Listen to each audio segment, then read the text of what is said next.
भानगढ़ का आखिरी यात्री, एक सच्ची घटना से प्रेरित कहानी।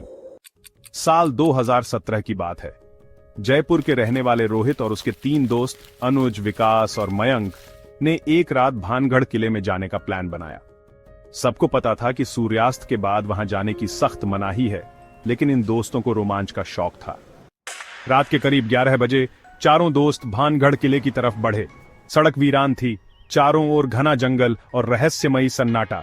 जैसे ही वे किले के पास पहुंचे, गेट बंद मिला, लेकिन वे पीछे के रास्ते से अंदर घुस गए।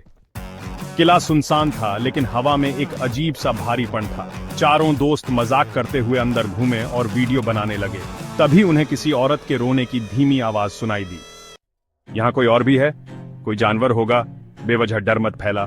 लेकिन रोने की आवाज तेज होने लगी। अब यह साफ था कि वह किसी इंसान की ही थी। आवाज महल के अंदर की तरफ से आ रही थी। रोहित ने अपने फोन की टॉर्च जलाकर आगे बढ़ाया। तभी अचानक एक लंबी सफेद साड़ी पहने और बिखरे बालों वाली औरत एक कोने से बाहर आई। उसकी आंखें लाल थीं और चेहरा पूरा जला हुआ था। चारों की सांसें थम गईं। उन्होंने पीछे भागने की कोशिश की, लेकिन तभी उस औरत ने एक डरावनी आवाज में कहा, अब जब आ ही गए हो तो हमेशा के लिए रुक क्यों नहीं जाते? रोहित ने जैसे ही पलटकर भागना चाहा, उसके पैर किसी चीज से उलझ गए और वह गिर पड़ा। जब उसने ऊपर देखा तो वह औरत उसके ठीक सामने खड़ी थी। अचानक अनुज ने हनुमान चालीसा पढ़नी शुरू कर दी। कुछ ही सेकंड बाद वह औरत भयानक चीख के साथ गायब हो गई। चारों दोस्त किसी तरह हिम्मत जुटाकर किले से बाहर भागे और अपनी कार तक पहुंचे, लेकिन जब उन्होंने कार स्टार्ट करनी चाही तो गाड़ी स्टार्ट नहीं हुई। तभी मयंक की नजर पीछे वाले शीशे में पड़ी। वही औरत खिड़की के बाहर खड़ी थी और धीरे धीरे कार की ओर बढ़ रही थी।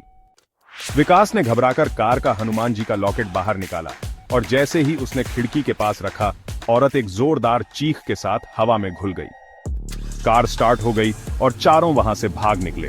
अगली सुबह चारों दोस्त जैसे तैसे घर पहुंचे, लेकिन रोहित के पैर पर जलने का निशान था जो अब तक नहीं गया था। और सबसे डरावनी बात, उनकी रिकॉर्ड की गई वीडियो में वह औरत दिख ही नहीं रही थी, लेकिन उनकी चीखें और भागने की आवाजें अब भी उसमें कैद थीं। क्या यह वाकई एक आत्मा थी